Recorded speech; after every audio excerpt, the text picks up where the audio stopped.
Hello and welcome to EE233. I'm your instructor, Gregory Myers. In this video, we're going to take another look at our student course registration system demo, and specifically, we're going to focus on how to remove a student from our system and what that means. This video assumes that you have watched the earlier videos on the student course registration system setup, and specifically those that focus on your static array. Preferably, you will also watch the earlier videos on the import students, export students, and the add student, and have your .h files open as well as a copy of your students.csv. So to begin with, we want to take a look in the StaticArray.c, and we want to focus in on the remove students function and take a look at the function signature. You'll note here that it involves passing an array of student type known as the students, the count or the number of relevant students in that array, in other words, the number of available students in that array. Keep in mind that we're working with static arrays, so we're not resizing the array, so we'll need to keep track of the number of students that are actually usable in the array. And also a third input argument of the student, which is of type student type. Now, we could have also done this particular function utilizing the student ID, in which case then we would simply search through the students looking for the student ID, much like we do in our isAStudent function. So to begin with, what we want to do is we want to go ahead and create a couple of variables that we're going to need. At the very least, will probably be a index variable. We probably may find it useful to have a found flag, both of which we want to initialize, and much like in the earlier videos, those will just facilitate us setting up our while loop. So we're going to go ahead and initialize our index equal to 0 and our found equal to 0, which is effectively going to act as a false here. And then at this point, what we want to do is we want to set up a while loop that will loop through the students array looking for a specific student, and we can decide then how much of a match we'll actually need. In other words, do all of the fields need to match, or do simply the student ID need to match? And we'll discuss this as we'll go on. And we're also going to have a second video that focuses on a different way to handle this particular problem. So let's start off with our while loop, and our while loop is just going to first track the index. So while the index is less than our count, and be sure to dereference your count, and then while found equal to false. There's no reason to continue looping if you have already found the match. This system will assume that you have a single student ID or a unique student ID for each student. From there, then, what we want to do is we want to set up an if statement that allows for us to use our string compare and that we built earlier. And what we'll do is we will compare the current student in the array that we are looking at using student square brackets index. And what we're going to do is we're going to compare then their student ID with the student ID of the student that has been passed to us. Now, this leads us to a couple of different discussions here. Number one is, do we care about case? And in this case, in this situation, we likely do not, so we can simply say case insensitive. And if there are no differences between the two, then we have found a match. There are a couple of other things that we want to consider here. Is number one, should we do some error checking beforehand to simply check to see that the student does in fact have a valid student ID, or at the very least that the student ID has a length greater than 0, as well as some other things that we could potentially check. In other words, there would be no reason for us to loop through all of the entities in the students array if we don't even have a valid student ID. And we can come back and modify that in just a second. But then the second thing we want to do is we want to think about what does it mean to actually remove a student. And as I had mentioned in an earlier video, when you, for instance, decide to take a semester off on classes, the system doesn't necessarily remove you from the system. In other words, they don't delete you. Your student ID will still remain in the system, so that maybe when you come back in fall semester, then you can still register for classes.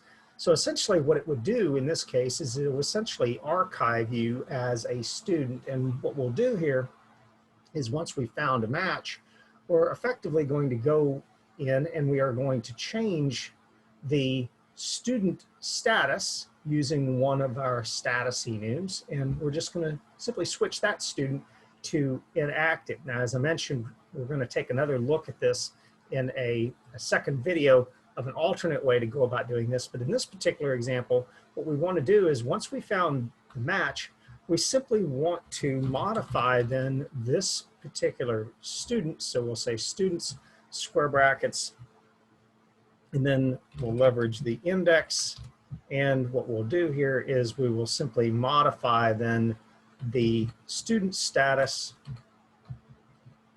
to reflect that change. And in this case, what we want to do is we want to flip that student to inactive. We also want to go ahead and change our found flag to now reflect true or 1, so that what we'll do is we'll exit out of our while loop early. Now, at this point then we could also do some basic error checking. As I mentioned earlier, we would probably want to only do this if we were confident that we actually had a valid student ID. So the first thing that you would want to do is take a look at the length of the student ID using our string length function. And if our student's student ID was equal to 0, for instance, then we knew we had a problem, and so we would just simply provide a printf error or warning even, no valid student ID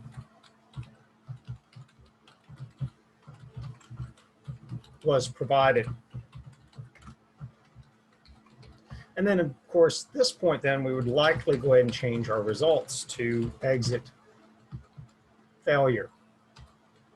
Under the else branch then is where we would find ourselves looping through the array, looking for the student that was provided as the third input argument. And as I mentioned as well, instead of simply comparing the student ID, we can also consider using our own compare student function as an alternative. In other words, this will compare all relevant fields instead of simply the student ID. The problem arises in this case if for some reason you wind up passing the student or the third argument with the same student ID and perhaps the same first and last name, but maybe something like the middle initial was omitted or is different than what it was in the student's array. And as a result, if you compare all of the fields, no match would be found because there would not be an identical match between the individual student that was passed as the third argument and any of the students in the student's array. So that's just something for you to consider.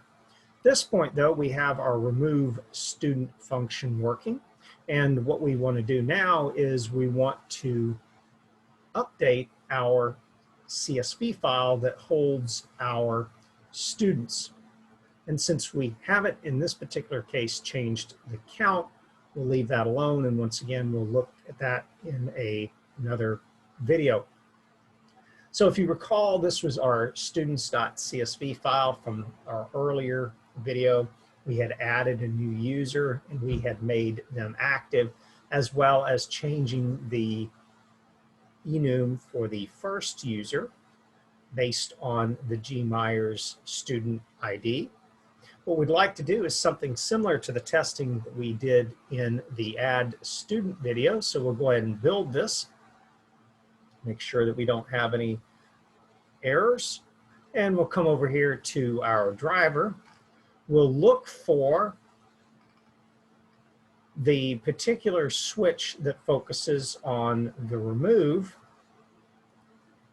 And what we'll do here is we'll notice that for the remove function, you actually only need to provide from the command line the student ID.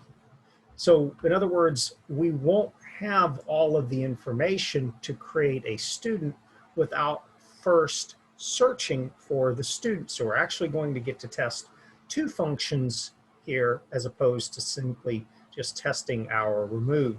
So let's think about the process here. The first thing that we'll want to do is we'll want to import all of our students.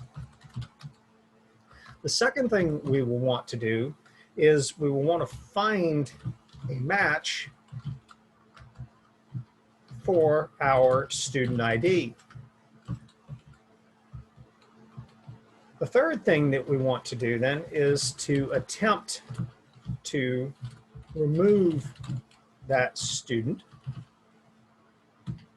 after retrieving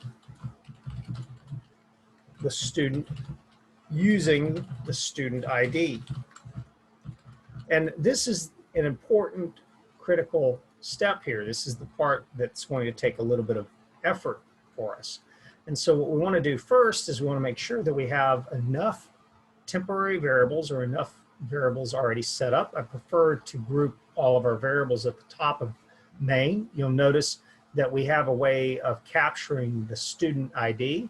We also have this temp student, and then we also have our array of students that we're going to be using in our import students.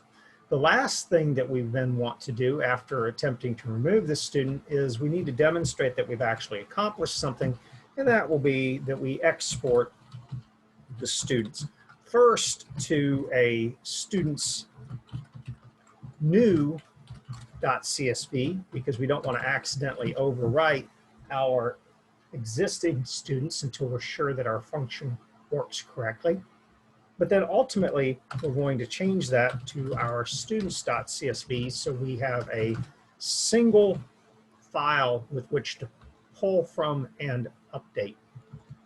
So let's get started on this. The first thing that we want to do is import, and we'll simply use our import students function, and we'll pass to that the name of the file, which in this case is going to be our students.csv.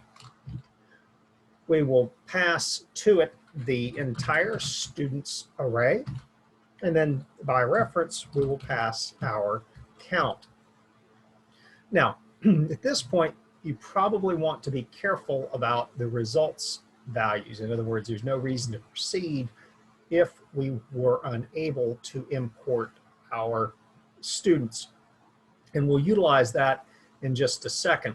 But for right now, we're going to assume that we were successful in importing our students, and we're going to then find a match for our student ID. And what we can do here is we can use our results variable once again, and what we'll do is we'll use our get student function, and our get student function accepts that students array that we simply imported into all of the information. It also accepts the count or the number of valid students in the array. It then accepts the student ID, which we'll need to capture from the command line arguments in just a second. And the student that we want to put all of the information into. So in this case, that is where that temporary variable that we used earlier comes into play once again. So essentially what's going to happen here is we are going to update that student temp. And if you notice then what we'll do here is we will update the fields in our student temp to reflect then the changes made inside the function. So in order to be able to do that, we want to remind ourselves that the get student accepts not only a student type student, but it actually represents a pointer to a student. So in this particular case, we're actually going to be passing the address of the temp student. So the only thing then that we need to do to make this work is we can either replace our student ID with our argv square brackets 3, or what I would prefer that you consider doing is to go ahead and use your string copy function and copy into the student ID contents of your argv square brackets 3. The only reason I say that I prefer that you do that is ultimately we would like to do some preliminary checking on the student ID before we get to this point. And what I mean by that is if you put this as your first step to collect the student ID or validate the student ID, if, for instance, the user passed an invalid student ID, there would be no reason to go through the effort of importing the students or attempting to get the student and so on. Some of this we will handle in our functions, but it's always good to do some preliminary checking early on to avoid then unnecessary iterations or unnecessary calculations. At this point, if we have been successful at getting a student, if you will recall, if we look at the implementation of our get student, so come over here once again to our StaticArray.c, you'll notice that our results will determine whether or not we were successful at retrieving a student. So in other words, we used our results much like a flag here. And in this case, what we can do is we only attempt to remove the student if, in fact, our results are equal to 1. So if results are equal to 1, this means that we were able to retrieve a student. Then what we do is we attempt to remove that student. And I'm going to move my comment around just a little bit. And we then export the student. In other words, there's no reason for us to attempt to export the students if we didn't actually find a student that needed to be changed, because that's, again, that would be rather unnecessary. At this point then, we can simply once again use our results variable, and we will use our remove student function. And our remove student function will accept our students, a by reference count variable or the pointer to the count variable, and our student temp, the one that we have updated using our get student.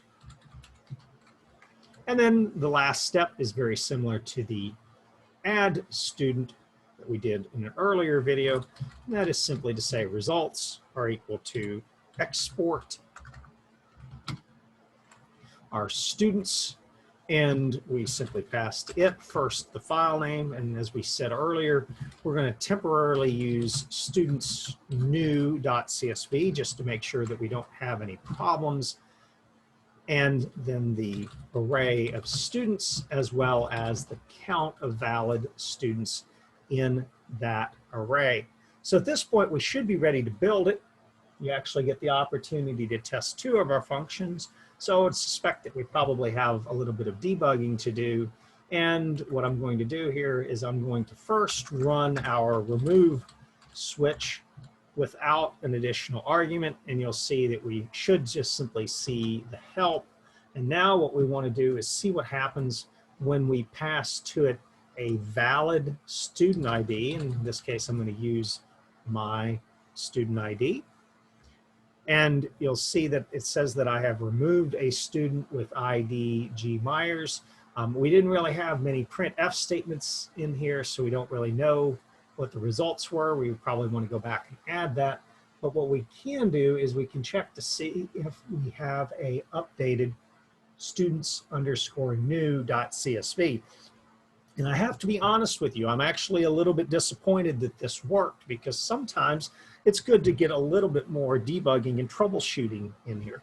If you've noticed from some of my videos that I will sometimes be caught off guard by a bug, and that is because I do no behind the scenes editing on these functions. I'm really trying to demonstrate to you the amount of effort that is going to be needed to be able to properly troubleshoot. So regrettably, we have no bugs here. And how do I know that? Well, it's because, or at least we haven't found any bugs yet, is because my enum for my gmyers is actually now 2. And if you go back to your scrs.h,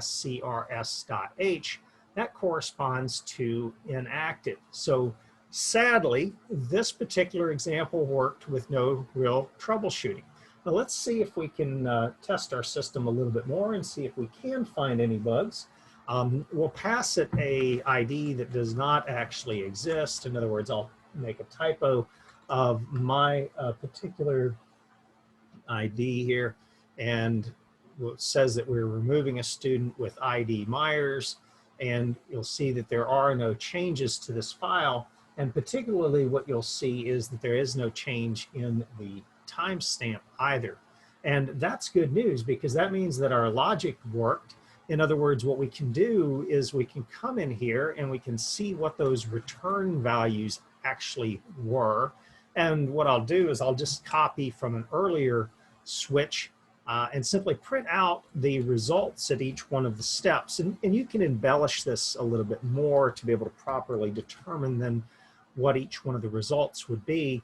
But in this particular case, if it found a valid student, and it would have 4 results lines, and if it was unable to find a valid student, it would only have 2. So if we build this, once again, we come over here to the console.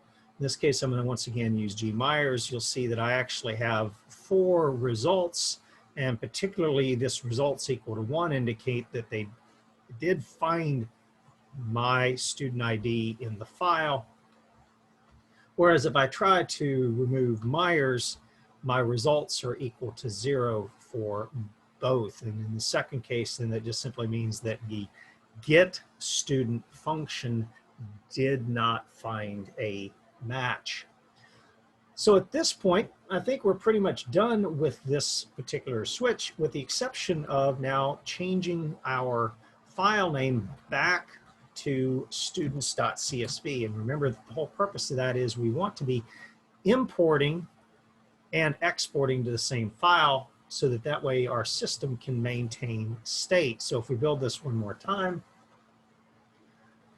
now what will happen is, instead of updating a students new.csv, which you can actually remove, if you run this and attempt to remove gmyers, you'll notice that the timestamp has changed for the students.csv, and more importantly now, the gmyers that was in the original file has a enum value of 2. This would probably be a great opportunity for us just to go back and then check one other thing to see how it works, and that is our add. And if you recall, then our add requires additional information, the first name, middle initial, and our last name. And you'll see that if I go back here to our file, I have now made myself active again. Now, the only comment I want to make before we finish is a reminder that this is one way to effectively remove a student. The remove function essentially acts as an archive function, and we will actually in the future be changing this to a archive student function. And instead, what I'll do is in another video, I'll show you how to truly remove the student from your array. So once again, I hope you found this video useful. As always, if you have any questions, comments, or concerns, Don't hesitate to email me, and thank you for watching.